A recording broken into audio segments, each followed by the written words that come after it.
you believe that Boris Johnson misled Parliament, Claire? Good afternoon, Sangita. Well, just listening to you before, I can tell you do, but I certainly don't. I really do think this whole process lacks credibility, whichever way you look at it. It's scandalous and it's a slur on our democracy. I've been through the evidence, with a fine-tooth comb over the last few weeks, and I'm just appalled, actually. I really am, that it's actually got to this stage. So, yes, that's why we have been emailing or getting our members to email the MPs, the Conservative MPs, saying, pull out. We don't want you to be any part of this. Okay, I'm going to come to that in a minute. Can I just come back for a second? You certainly very strong language there. You described the Privileges Committee as a slur on democracy. I would think that they would be quite outraged by that, Claire. I don't actually care if they're outraged. It really, truly is. I mean, How can it be a slur on democracy when this is part of our parliamentary process? Well, when Parliament were asked to vote on this, they didn't actually have all the facts. We know the Sue Gray report has been discredited. We know her advising barrister of that report has been discredited. They've also massively changed the goalposts. I mean, for one, let me just give you one example. Intent. Everyone was told it was all about Boris's intent. Who defines that? What is the intent? What is the intent? Anyone who's even got a basic knowledge of law, everyone who's seen, Blonde Ambition or something, mens rea, you've got to have intent for a crime to be committed. But they've actually changed the goalpost now. And they've said, has he been recklessly misleading? I mean, how on earth they've managed to get away with that? I mean, that's just ridiculous. Also, you've got to look at the actual context of. Although, of course, sorry, you've just drawn the parallel with law, and of course, in law, let me take an extreme example: manslaughter. If you're convicted of manslaughter, then that is because you have behaved recklessly.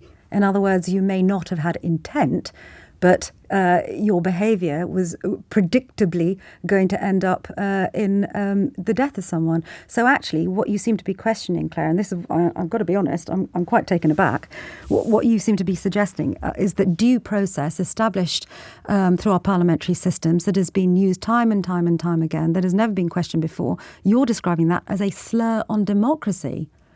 Well, and you're now actually going a step further and suggesting that it should be sabotaged by campaigning, as I understand it, for the 4 Tory MPs that sit on the Privileges Committee to withdraw.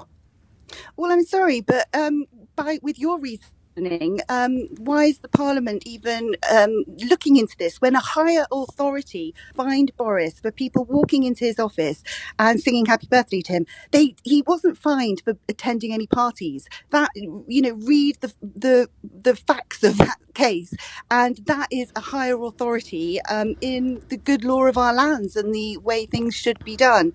So hang on, are you suggesting that professions, which is let's call being an MP a profession, are you suggesting that employers should never have any internal disciplinary processes? Because that's essentially what this is.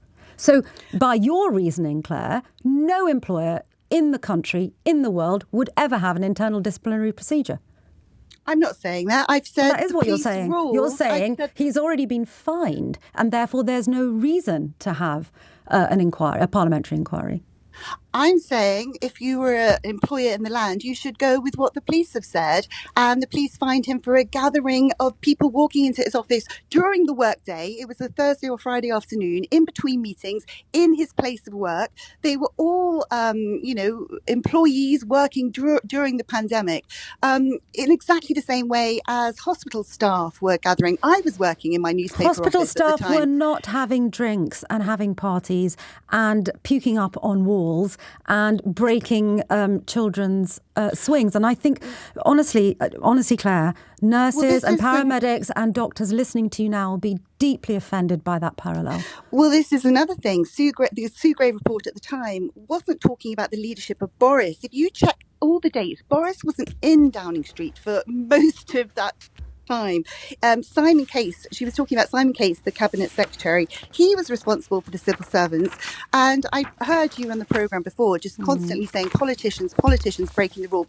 No, I didn't say politicians breaking rules. I said I reported what has been widely reported to be fact, which is that he was fined along with Rishi Sunak for attending a another birthday thing. party. It was a fixed penalty notice that was handed out to him. And I think you know that that's the case, don't you? Because if you're suggesting that isn't true, then I'm sorry, I'm absolutely baffled. I wrote about it at the time. I actually thought the police should hand him back his fine. He didn't break the rules. As far as things go, it was a place of work. He was an employee working during the pandemic, and it was in between business meetings. And it wasn't a party, as you've said in this programme, and other people What was it stated. then? What was he actually fined for? He was fined for people walking. For what, just standing around? Was he? For doing his job? Look at the photos. For walking in between meetings. If you think that was a party, you need a bit more of a life, I'm afraid. Look at the actual photos. Also, another. Have you said that to the Metropolitan Police, Claire? Have you said to them, you know what? You know what? Open about Cressida Dick, Mark Rowley, what you need is more of a life rather than conducting a police investigation into the Prime Minister of this country, breaking his own rules. Have you tried that one with them? Well, I did write about it at the time, and I basically said just that. But another area is... Hang on a minute. Can I just go back to the really key thing here? You're campaigning, if I understand this correctly, to get Andy Carter, Alberto Costa, Sir Charles Walker and Sir Bernard Jenkin, all Tory MPs sitting on the Privileges Committee, to withdraw. Is that right? Yeah, we believe that this investigation is nothing but a politically motivated... Isn't that anti-democratic, Claire? No, it's totally. They shouldn't be sitting on this kangaroo court. It's ridiculous. Well, they should be sitting on it because it is a cross. Hang on a minute. It's a cross-bench committee, right? And the reason it is a cross-bench committee, and there are 4 Tories on it, so that's the majority of 7. The reason it's cross-bench is because we trust our MPs to be able to do the right thing in this process, and that is to lift themselves out of party politics, look at the evidence, and come to a conclusion as to whether or not Boris Johnson knowingly or unknowingly misled Parliament. Are you suggesting these 4 Tory MPs cannot do that? Well, the greatest lawyer in the land, Lord Panic, who is a global superstar in law, he's ruled that it absolutely shouldn't be happening. He's being paid for by Boris Johnson to defend him. Well, and me and you are paying that, and so all of the taxpayers of this country. Well, in exactly the same breath then, why isn't Rishi being held to the same account? I mean... Hang on, just answer the question. I just answer the question. Is it not fundamentally anti-democratic that you are asking 4 Tory MPs to withdraw from the Privileges Committee that is investigating Boris Johnson? I don't think that's anti-democratic at all. I think it's anti-democratic when we elect MPs via a general election to represent our interests, which is what Andy Carter, Alberto Costa, Charles Walker and Bernard Jenkins are doing, right? Do you agree that they were elected by Tory voters to sit in Parliament, and part of their duties is to sit on this Privileges Committee and to do the right thing? When Parliament voted for this Privileges Committee, they didn't know all the facts. I've already just been through this. But they can sift through the evidence, Claire. That's the whole point. This is it. Let's wait to see what the evidence is on Wednesday. So then why are you trying to undermine and subvert it by asking them to pull out?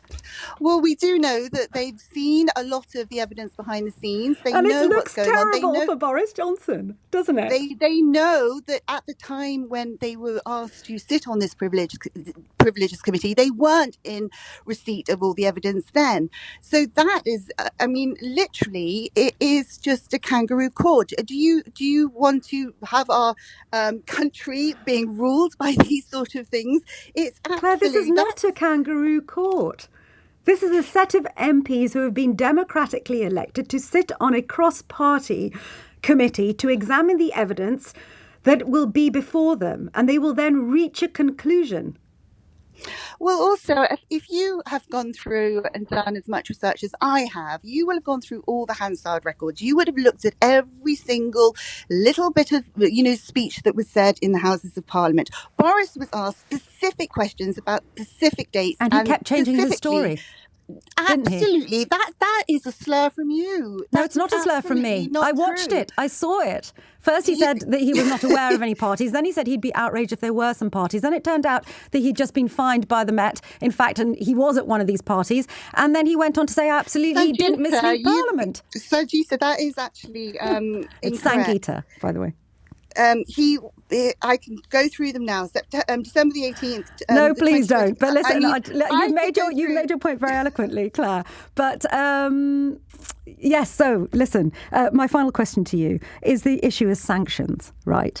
This is where I have a real problem with it, because it would transpire that if he is found guilty of misleading Parliament, then if he is suspended for less than 10 days, he will just walk straight back in on the 10th or 11th day and carry on as usual. If he is suspended for more than 10 days, that might trigger a by-election. But in the end, any of these sanctions will have to be put before Parliament and MPs will vote for it. I think I know what the answer is, but I'm going to ask you anyway. What do you think should happen in relation to sanctions?